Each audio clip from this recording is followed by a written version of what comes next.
अस्सलाम वालेकुम। Voice of America Washington से मैं हूँ सारा जमान। ये है प्रोग्राम व्यू 360। आज के शो में अफगानिस्तान में तालिबान के खिलाफ फौजी ऑपरेशंस में कमी, क्या तालिबान लड़ना नहीं चाहते, और पाकिस्तान का मनी लॉन्ड्रिंग रोकने का action plan financial action task force को मुतमईन कर पाएगा। आज के शो में और किन मौज़ूआत पर हम रिपोर्ट्स लेकर आए हैं, देखते हैं उसकी एक झलक। यह है वॉइस ऑफ अमेरिका की पेशकश व्यू 360। अमरीकी कांग्रेस के इंतखाबात में तारीख रकम करने की ख्वाहिशमंद एक मुसलमान सियासतदान से मुलाकात। मुझे भी शौक हुआ। कराची में स्कूल जाने वाले बच्चों की माओं के लिए तालीमी प्रोग्राम और 4 पहियों पर चलने वाले घर। शुरू करेंगे अफगानिस्तान से, जहां तालिबान ने अमन के फ़रोग के लिए उलमाए कराम की कॉन्फ्रेंसों को अमरीकी मंसूबा करार देकर मुस्तरद कर दिया है और उलमा को पैगाम दिया है कि वो सऊदी अरब में आइंदा होने वाले इजलास में शिरकत ना करें। इससे पहले मई में इंडोनेशिया में मकामी पाकिस्तानी और अफगान उलमा ने एक इजलास में फतवा जारी किया था कि कुरान और सुन्नत की रोशनी में तमाम फरीकों को मुज़ाकरात की मेज़ पर आना चाहिए। दूसरी जानिब अफगान वजारत दिफा के मुताबिक ईद के मौके पर आर्जी जंग बंदी के बाद तालिबान के खिलाफ फौजी ऑपरेशन में कमी आई है, क्योंकि कई जंगजू लड़ने के लिए वापस नहीं गए। गुज़िश्ता रोज़ अमरीकी वज़ीर दिफा जिम मैटिस ने भी तालिबान की जानिब से आर्जी जंग बंदी पर अमल को हौसला अफजा करार दिया था। इससे अफगानिस्तान के ज़मीनी हालात में क्या तब्दीलियाँ आई हैं, इस बारे में देखते हैं ये रिपोर्ट। अफगान महकमा दिफा का कहना है कि तालिबान के खिलाफ किए जाने वाले अफगान फौजी ऑपरेशन में कमी आई है और इसकी बड़ी वजह तालिबान की जानिब से हुकूमत के खिलाफ कार्रवाई न करने पर रजामंदी का इजहार है। सूबा नंगरहार, गजनी, मैदान वर्दक, फरा, बदगीस, फरियाब, कंदूज और हिलमंद में हमारी फौजी कार्रवाइयाँ उन अफराद के खिलाफ जारी हैं जिन्होंने जंग बंदी से इनहराफ किया है। एक तरफ जहां अफगान महकमा दिफा की जानिब से ऑपरेशन में कमी का ऐलान किया गया है, वहीं पाकिस्तान से सहाफ़ियों, साबिक सिफारतकारों और दीगर हुक्काम का एक वफ्द काबुल के 3 रोज़ा दौरे पर है। इस वफ्द की जानिब से अफगान हुकूमत और तालिबान के दरमियान जंग बंदी की हिमायत की गई है। पाकिस्तानी वफ्द के सरबराह ने कहा है कि वो अफगान हुक्काम से ताल्लुकात बेहतर बनाने, मुहाजिरीन के मामले और सरहद के दोनों अतराफ तिजारत के मामलात पर बात कर रहे हैं। दोनों जानिब से पहले एक दूसरे पर इल्जामात की गेम को बंद करना होगा। जब कोई वाक़या होता है तो दोनों इतराफ से एक दूसरे पर इल्जाम आयद किया जाता है, इसे रोकना होगा।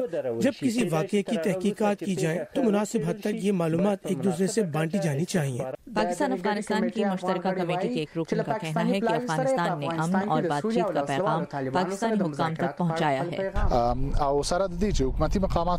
जब हमारी पाकिस्तानी हुक्काम से बात हुई तो वाज़ेह तौर पर यह कहा गया है कि पाकिस्तान को अहम किरदार अदा करना होगा और पाकिस्तान की मदद के बिना अमन अमल को मुकम्मल नहीं बनाया जा सकता। मोहम्मद हनीफ अतमर की सरबराही में अफगान नेशनल सिक्योरिटी के एक वफ्द ने हाल ही में इस्लामाबाद में भी पाकिस्तानी हुक्काम से मुलाकात की है ताकि अमन के लिए अफगान पाकिस्तान एक्शन प्लान पर अमल दरामद मुमकिन बनाया जा सके। पाकिस्तान दहशत गर्दों तक फंड्स की रसाई और पैसे की गैर कानूनी मुंतकली रोकने के लिए बैनुल अक़वामी मयार की कोशिशें कर रहा है या नहीं, इसका फैसला फाइनेंशियल एक्शन टास्क फोर्स इस हफ्ते के अख्ताम तक कर देगी। इस सिलसिले में पेरिस में इजलास जारी है, जिसमें पाकिस्तानी वफ़द की क़यादत निगरान वज़ीर ख़जाना डॉक्टर शमशाद अख्तर कर रही हैं। अगर पाकिस्तान की जानिब से किए गए इक़दामात FATF के मयार पर पूरे नहीं उतरते तो उसे बाज़ाब्ता तौर पर ग्रे लिस्ट में डाल दिया जाएगा। अमेरिका और बरतानिया की तजवीज़ है कि पाकिस्तान को इस लिस्ट में डाला जाए और फ्रांस और जर्मनी इसकी हिमायत करते हैं। फरवरी में 35 मुल्कों के इस इत्तेहाद FATF ने पाकिस्तान को अपना माली निज़ाम महफूज बनाने के लिए 3 माह की मोहलत दी थी। पाकिस्तान अब FATF के सामने क्या एक्शन प्लान पेश कर रहा है, इसके लिए हम बात करेंगे इस्लामाबाद से सहाफ़ी आसिम राना से, जो इस वक्त हमारे साथ हैं। आसिम, ये बताइएगा क्या अहम नुकात हैं इस वक्त पाकिस्तान के एक्शन प्लान के? जी बिल्कुल, पाकिस्तान ने इस हवाले से खासी तैयारी की है और यहाँ पे गुज़िश्ता 4 माह से पाकिस्तान इस हवाले से मुख्तलिफ इक़दाम कर रहा था, जिनमें सबसे अहम जो था वहाँ पर security exchange and commission of Pakistan की जानिब से एंटी मनी लॉन्ड्रिंग और काउंटर टेररिज्म फाइनेंसिंग रेगुलेशन 2018 जो है वो जारी कर दिए गए हैं। इन कवानीन के मुताबिक अब से 6 रोज़ कबल की कवानीन जारी किए गए हैं, जिसके मुताबिक अब जब भी कोई भी किसी किस्म की फाइनेंशियल जो है वो डिस्ट्रीब्यूशन होगी पाकिस्तान में, पाकिस्तान के पैसे का जो है वहाँ तबादला होगा, किसी को पैसे दिए जाएंगे तो उसको 2 कैटेगरीज में तकसीम कर दिया गया है, जिसके मुताबिक हाई रिस्क और लो रिस्क जो है वहाँ पर उनमें 2 कैटेगरीज बनाई गई हैं। हाई रिस्क में जितने भी गैर कानूनी अफराद जो माजी में किसी भी केसेस में मुलव्वस रहे हैं, वो किसी भी हवाले से कोई भी माली नकलो हमल जो उनकी होगी उसको मुकम्मल तौर पर उसको चेक किया जाएगा। तमाम मालियाती इदारे जिनमें बैंक्स, इसके अलावा कमर्शियल इदारे, ये तमाम के तमाम उस माली ट्रांजेक्शन्स को जो है उनके ऊपर मुकम्मल तौर पर नजर रखेंगे। दूसरा अहम इक़दाम जो पाकिस्तान ने इस हवाले से किया था वो फरवरी में किया था, जिस वक्त FATF का ये इजलास हुआ था। उसी वक्त सदर पाकिस्तान ममनून हुसैन ने इंसदाद दहशतगर्दी एक्ट 1997 में मजीद तरमीम का जो था वो एक ऑर्डिनेंस जारी किया था, जिसके मुताबिक अक़वाम मुत्तहिदा की लिस्ट पर मौजूद जितनी भी कालादम तंजीमें हैं उनको पाकिस्तान में भी कालादम करार दे दिया गया था। इससे कबल ऐसे कवानीन मौजूद नहीं थे, जिसकी वजह से ये तंजीमें अक़वाम मुत्तहिदा की लिस्ट में शामिल होती थी, लेकिन पाकिस्तान में वो आज़ादाना तौर पर काम कर रही थी। अब अक़वाम मुत्तहिदा के पास भी ये इस ऑर्डिनेंस के बाद ये इख्तियार हासिल है कि अगर वो पाकिस्तान में किसी तंजीम को जो है वहाँ पे ब्लैक लिस्ट करते हैं, उसको कालादम करार देते हैं, तो उसके बाद वो पाकिस्तान में ऑटोमेटिकली वो ब्लैक लिस्ट हो जाएंगी। इसी तरह जो पाकिस्तान ने इक़दाम किए इस ऑर्डिनेंस के बाद कि फलाह इंसानियत फाउंडेशन जो यहाँ पर जमात दावा नामी एक कालादम तंजीम है उसके ज़ेर इंतज़ाम चल रही थी, उनका तमाम ऑपरेशनल कंट्रोल जो था वहाँ पर उन्होंने अपने कब्जे में ले लिया था। मुल्क भर में तकरीबन उनकी 2000 से ज़ायद एम्बुलेंसेज थी, उनका नेटवर्क था, तमाम उन्होंने कंट्रोल कर लिया था। ऑलराइट, आसिम राना हमारे साथ थे इस्लामाबाद से, उन्होंने हमें चीदा नुकात जो पाकिस्तान के एक्शन प्लान के हैं जो वो FATF के सामने पेश करेगा उनके बारे में बताया। Thank you Asim. और अब हम चलते हैं पेरिस, जहां इन दिनों FATF का इजलास जारी है। यूनिवर्सिटी ऑफ पेरिस 1 से मुंसलिक माहिर माशियात डॉक्टर अता मोहम्मद इस वक्त हमारे साथ हैं। डॉक्टर अता, आपने सुना जो चीदा नुकात हैं पाकिस्तान के एक्शन प्लान के, क्या ये प्लान FATF को मुतमईन कर पाएगा? जैसे मेरे ख्याल में ये काफ़ी अच्छे इक़दाम अभी लिए गए हैं और डॉक्टर शमशाद अख्तर भी यहाँ पे मौजूद है और उनके साथ पूरा डेलीगेशन है। और बेसिकली हमें ये समझने की ज़रूरत है कि जो फाइनेंशियल एक्शन टास्क फोर्स है ये एक गाइडलाइंस प्रोवाइड करती हैं। जो कंट्रीज इनके साथ कोऑपरेट करते हैं और नॉन कोऑपरेट करते हैं तो ये एक लिस्ट प्रोड्यूस की जाती है। ये कोई लीगल एंटिटी नहीं है, लेकिन ये एक इन्फोर्सिंग एजेंसी तो हम नहीं कह सकते, या कोई इन्वेस्टिगेटिव एजेंसी तो नहीं है, लेकिन ये एक लाइहा अमल तय करती है मुख्तलिफ कंट्रीज़ के जो इनके साथ कोऑपरेट करते हैं। और यहाँ पे ये AML एंटी मनी लॉन्ड्रिंग और ऐसी मनी लॉन्ड्रिंग या ऐसी मनी जो टेररिस्ट फाइनेंसिंग में आती है उसको काउंटर करते हैं। तो उन्होंने फरवरी में कुछ गाइडलाइन प्रोवाइड की थी जो एशिया पैसिफिक ग्रुप के थ्रू पाकिस्तान को प्रोवाइड की गई थी कि पाकिस्तान एशिया पैसिफिक ग्रुप का मेंबर है, तो एशिया पैसिफिक ग्रुप के थ्रू वो रिपोर्ट अभी सबमिट हुई है। तो ये 6 दिन का लंबा एक इजलास है यहाँ पे, तो इसमें फैसला किया गया। तो मेरे ख्याल में पाकिस्तान ने काफ़ी सफिशेंट एफर्ट्स किए हैं इस टास्क फोर्स में अपनी बात करने के लिए। और मेरे ख्याल में हमें ये UK और US की तरफ से मूवमेंट आई थी और उसको सपोर्ट किया फ्रांस और जर्मनी ने, लेकिन डिप्लोमेटिक एंड के भी हम देखते हैं कि अली जहांगीर सिद्दीकी की ट्रंप से मुलाकात और दूसरे पाकिस्तान के और भी हालात हैं। यहाँ पे पाकिस्तान की डेलीगेशन की खुशी डॉक्टर शमशाद अख्तर की कोशिश ये है कि एटलीस्ट इतना टाइम लिया जाए कि जब तक कोई 25 जुलाई तक कोई नई गवर्नमेंट आती है तब तक उनके पास कोई टाइम हो। राइट, ये मैं 2 इश्यूज आपसे जानना चाहती थी। एक तो ये कि हमने कलअदम तंजीमों के बारे में भी बात की। आसिम राना ने हमें बताया कि अगर यूनाइटेड नेशंस किसी को कलअदम करार देता है तो वो पाकिस्तान में भी ऑटोमेटिकली उसी कैटेगरी में आ जाएंगी। इस वक्त भी हम देख रहे हैं कि पाकिस्तान के सियासी मंजरनामे पे वो अफराद भी नज़र आ रहे हैं जो दहशत गर्दों की फहरिस्त में हैं और उसके अलावा उनसे मुंसलिक जो तंजीमें हैं वो नए नामों के साथ सामने आ रही हैं। क्या ये पाकिस्तान के लिए FATF को मुतमईन करने के एतबार से एक बड़ा मसला पैदा कर सकता है? ये बिल्कुल एक मसला है और ये सिर्फ यूनाइटेड नेशन की तरफ से नहीं, एक ग्लोबल प्रेशर आया। आप देखें कुछ अर्सा पहले UK की तरफ से भी एक नया लॉ इंट्रोड्यूस कराया गया जिसमें आप ऐसी कोई भी जायदाद जिसको आप डिक्लेयर नहीं कर सकते, जिसका आप सोर्स ऑफ इनकम नहीं बना सकते, वो एक लॉ इंट्रोड्यूस कराया गया जिसमें सबसे ज़्यादा पाकिस्तान और रशियन कुछ पेपर जो लिस्ट पे हैं जिसमें पाकिस्तान के साबिक हुक्मरान के अपार्टमेंट भी हैं।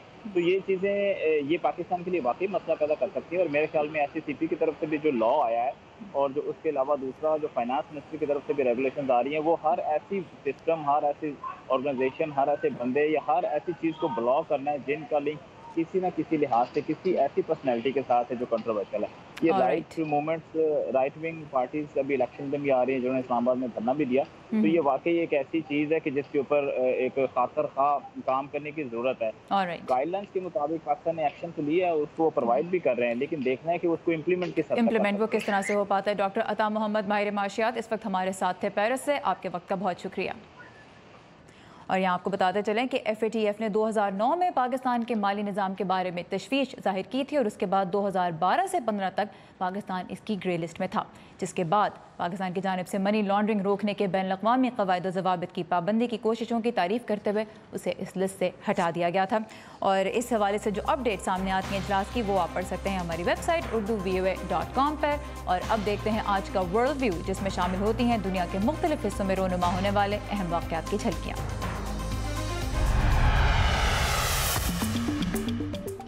صدر حسن روحانی کا کہنا ہے کہ ایران کی معیشت امریکہ کی جانب سے عائد کی گئی پابندیاں برداشت کرنے کی متحمل ہے۔ ایرانی صدر نے یہ بات ایرانی ریال کی قدر میں شدید کمی پر تاجروں کی جانب سے بڑے مظاہروں کے بعد پارلیمنٹ سے خطاب میں کہی۔ ایران پر آئندہ چند ماہ میں امریکی پابندیاں لگائے جانے کا امکان ہے۔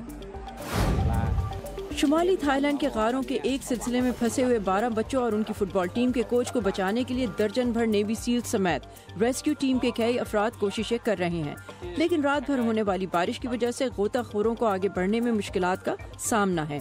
ہفتے کے روز لاپتہ ہونے والے بچوں کی فٹ بال ٹیم کے والدین اور رشتہ دار غار کے باہر جمع ہیں۔ اٹلی کے وزیر داخلہ متیو سالوینی نے اپنے لیبیا کے اچانک دورے میں لیبیا کی حکومت پر تارکین وطن کو روکنے کے لیے کوششیں جاری رکھنے کے لیے زور دیا ہے۔ ایسے میں سینکڑوں تارکین وطن سے بھری ایک اور کشتی اٹلی کے ساحل پر پہنچ چکی ہے۔ اس وقت یورپی رہنماؤں میں شدید اختلاف پایا جاتا ہے کہ ان تارکین وطن کو کون سا ملک لے گا۔ 36 سالہ برطانوی شہزادے پرنس ولیم نے اسرائیل کا دورہ کیا ہے، جس میں وہ سب سے پہلے یروشلم میں ہولوکاسٹ میوزیم گئے۔ شہزادہ ولیم متنازع خطے کا دورہ کرنے والے شاہی خاندان کے پہلے فرد ہیں۔ شہزادہ ولیم فلسطینی علاقوں کا بھی دورہ کریں گے اور فلسطینی رہنماؤں سے ملاقات بھی کریں گے۔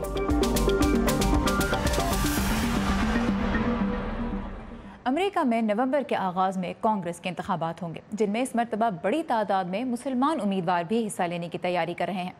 آئیے ملتے ہیں ایک امریکی ریاست مشیگن کی مسلمان خاتون سیاستدان سے اور دیکھتے ہیں کہ جب ماہ رمضان کے دوران وہ ووٹ مانگنے نکلیں تو انہیں کن سوالوں کا سامنا کرنا پڑا۔ سخت گرمی میں تپتے ہوئے فٹ پاتھ پر راشدہ طلب ووٹس کی امید لیے ڈیٹرائٹ شہر کے اس علاقے میں گھر گھر جا رہی ہیں، اور ایسا وہ سارا دن بنا کچھ کھائے پیے کر رہی ہیں، کیونکہ راشدہ اپنے مذہبی فرائض کی باقاعدگی سے ادائیگی کرنے والی مسلمان ہیں، اسی لیے وہ ماہ رمضان میں پورے روزے بھی رکھتی ہیں۔ میں جانتی ہوں کہ میرے مذہب کے بارے میں زیادہ تر باتیں سوشل میڈیا پر ہوتی ہیں، مگر لوگوں کے دروازوں پر مجھ سے اس بارے میں زیادہ سوال نہیں کیا جاتا۔ جب لوگ سخت گرمی میں اپنے گھر کے ایئر کنڈیشن ماحول میں رہنے کو ترجیح دیتے ہیں تو راشدہ اس موقع کو اپنی پہچان بنانے کے لیے استعمال کرنے کی کوشش کرتی ہیں۔ لوگ میرا نام اب تک ٹھیک طرح سے ادا نہیں کر سکتے، لیکن وہ میرے کام کو یاد رکھتے ہیں۔ راشدہ سیاست میں نووارد نہیں، وہ مشیگن کی ریاستی اسمبلی میں خدمات سر انجام دے چکی ہیں۔ وہ فلسطینی تارک وطن والدین کی بیٹی ہیں، مگر سیاہ فام اکثریت والے ڈیٹرائٹ کے اس علاقے کی ان سڑکوں پر وہ ایک مقامی شہری ہیں۔ میرا خیال ہے کہ کمیونٹی کے ساتھ میرا براہ راست تعلق میرے بارے میں لوگوں کو زیادہ پرجوش بنا رہا ہے۔ راشدہ اعتراف کرتی ہیں کہ وہ جن لوگوں سے ملتی ہیں ان میں سے کچھ کو احساس ہے کہ وہ تاریخ رقم کرنے کے دہانے پر ہیں۔ میں انہیں بتاتی ہوں کہ میں مشیگن کی ریاستی اسمبلی میں منتخب ہونے والی پہلی مسلمان خاتون ہوں، اور اگر میں کانگریس کی دوڑ میں جیت گئی تو وہاں بھی پہلی مسلم خاتون ہوں گی۔ کیا وہ واقعی جیت جائیں گی؟ نہیں، لیکن کیا یہ ممکن ہے؟ ہاں، وہ ایک مضبوط امیدوار ہے۔ اسامہ سبلانی ڈیربون مشیگن کے ایک ہفتہ وار رسالے عرب امریکن نیوز کے پبلشر ہیں، جو علاقے کی عرب امریکی آبادی کے لیے شائع کیا جاتا ہے۔ ایک وقت تھا جب ہم لوگ چھپتے رہتے تھے۔ اس ملک میں ہم اپنا نام تبدیل کیا کرتے تھے۔ 9/11 اور ٹرمپ دور کے باوجود ہم آگے بڑھ رہے ہیں۔ قومی سطح پر یہ ایک تاریخی مہم ہے۔ میری حمایت کرنے والے لوگ مجھ سے کہتے ہیں کہ مجھے جیتنا ہوگا تاکہ وہ کہہ سکیں کہ یہ ملک ان کا ہے۔ میں انہیں بتا چکی ہوں کہ ہم جیت چکے ہیں اور یقیناً یہ ان کا ملک ہے۔ یہ سب مجھ سے کہیں زیادہ اہم ہے۔ راشدہ کو جیتنے کے لیے مشیگن کی عرب امریکن کمیونٹی کے باہر سے بھی حمایت کی ضرورت ہوگی، جن میں سے زیادہ تر لوگ ایسے ہیں جو نہ تو اس علاقے میں رہتے ہیں نہ ہی ان کے لیے ووٹ ڈال سکتے ہیں۔ کین فرابو کے ساتھ عائشہ خالد، اردو VOA۔ مشیگن وہ امریکی ریاست ہے جہاں مسلمان اور خاص طور پہ عرب بہت بڑی تعداد میں رہتے ہیں۔ پاکستان سمیت دنیا بھر سے اہم خبروں کی تفصیل کے لیے آئیے ہماری ویب سائٹ urduvoa.com پر، جہاں آپ کے لیے بہت سے دلچسپ مضامین اور ویڈیوز موجود ہیں۔ और इसके अलावा आप डाउनलोड कर सकते हैं हमारी ऐप वॉइस ऑफ अमेरिका की ऐप और रह सकते हैं हर वक्त बाखबर। कहते हैं कि खबरें तो भाई लोकल होती हैं, लेकिन जब हमारे और दुनिया भर के मसाइल एक से लगने लगे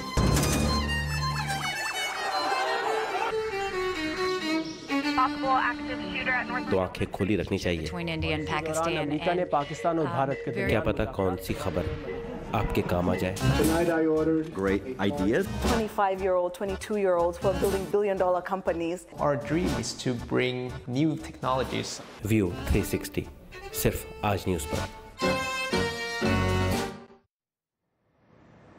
मस्जिद हो, महल या मुजस्समा, 2000 साल से इटली के कस्बे करेरा का सफ़ेद संगमरमर दुनिया भर में फ़न के शाहकार तराशने वालों की अव्वलीन पसंद है और अब इसकी तिजारत में Saudi construction company bin Laden group का भी बड़ा हिस्सा है।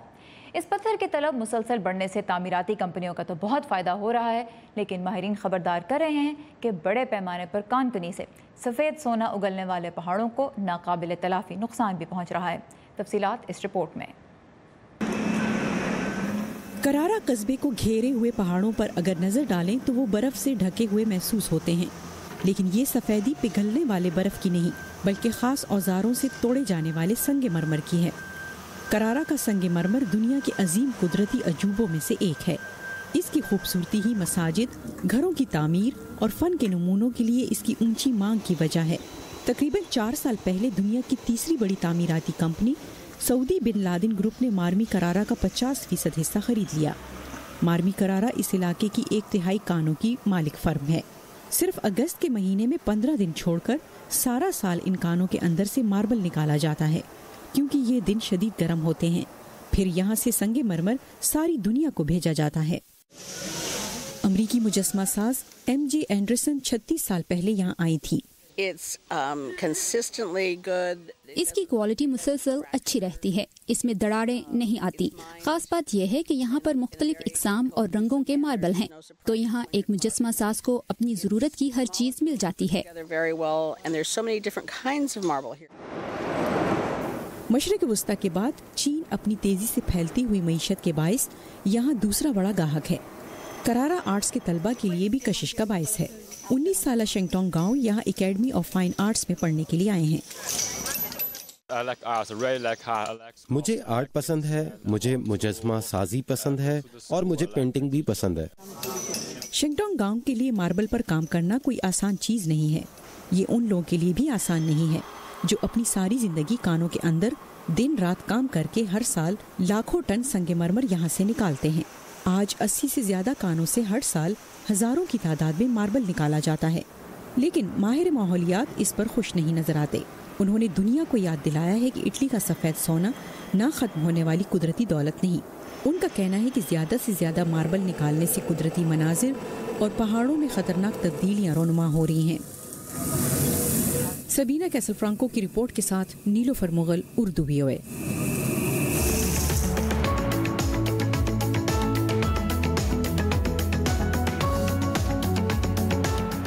पाकिस्तान में ख़वातीन में शरह ख़वानदगी तकरीबन 45% है, जो मर्दों के मुकाबले में 14% कम है। इस हफ्ते के एजुकेशन सेगमेंट में आइए देखते हैं कराची में उन ख़वातीन को तालीम देने का एक प्रोग्राम जिन्हें अपने बच्चों को स्कूल जाता देखकर पढ़ने लिखने का शौक़ हुआ। इल्म हासिल करना है तो उम्र को क्या देखना। कराची के इलाके गरीबाबाद की नानी अम्मा ने भी ऐसा ही कुछ किया है। घर की गुजर बसर के लिए वो कपड़े सिलाई करती हैं। वो बचपन में कभी स्कूल नहीं गईं, लेकिन इस वक्त बाकायदगी के साथ स्ट्रीट टू स्कूल नामी इदारे में तालीम हासिल कर रही हैं, जहां इन खवातीन को लिखने पढ़ने के काबिल बनाया जाता है जिन्होंने कभी स्कूल की शक्ल नहीं देखी। नवासी पढ़ते हैं ना, मुझे भी शौक हुआ, मैं भी जाऊँ पढ़ने के लिए। इल्म बूढ़ा नहीं होता, इंसान बूढ़ा हो जाता है, मगर इल्म बूढ़ा नहीं होता। इल्म की कोई कैद नहीं है। मैंने अपने हस्बैंड से बात करी, हस्बैंड ने इजाज़त दी। बहुत बड़ी बात है, जो बहुत से लोग इजाज़त दे देते हैं उससे नहीं देते ससुराल वाले। तो इसलिए मैं आज इस दोराहे पे खड़ी हूँ। मैं आज यहाँ पर आती हूँ, पढ़ती हूँ। माशाल्लाह से मुझे इतना पढ़ना आ गया है कि मैं किसी की मोहताज नहीं हूँ। यहाँ 15 खवातीन तालीम हासिल करने आती हैं। یہ پروجیکٹ ہم بچوں کے لیے کیا تھا ہم نے اسٹارٹ، لیکن جیسے جیسے پتہ چلا کہ جب کہ ہم بچوں کو ہوم ورک ڈائریز دے رہے تھے تو پیرنٹس کی سگنیچر نہیں ہوتی تھی. جب ہم نے وجہ معلوم کی تو ماں باپ ہیں جن کو پڑھنا لکھنا نہیں آتا، جو کہ بچوں پہ توجہ نہیں دیتے، جس کی وجہ سے بچوں پہ بھی پھر توجہ نہیں آ رہی تھی اور بچے ہوم ورک کر کے نہیں آ رہے تھے. دین پہ ہم نے سوچا کہ کیوں نہ ہم ان کے لیے ایسی کلاس کا انتظام کریں جن میں انہی پیرنٹس کو ایک بیسک لٹریسی آ جائے. سائنسدانوں کے مطابق انسانی دماغ لفظ پکڑ نہیں پاتا ہے.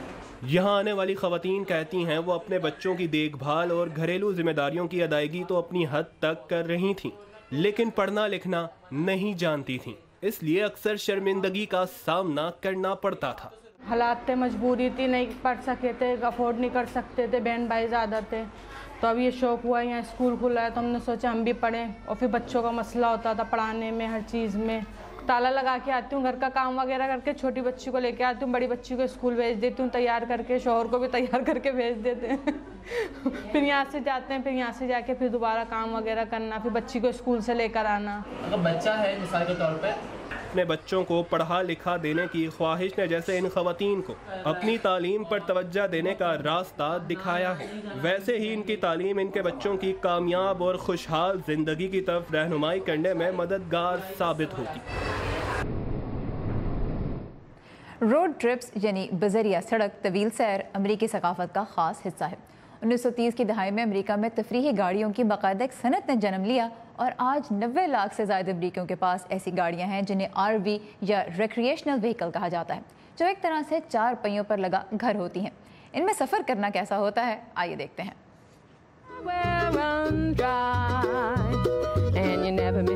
میری ڈگوائر اپنی گاڑی کے سامنے کھڑی گنگنا رہی ہیں جو ان کا گھر بھی ہے.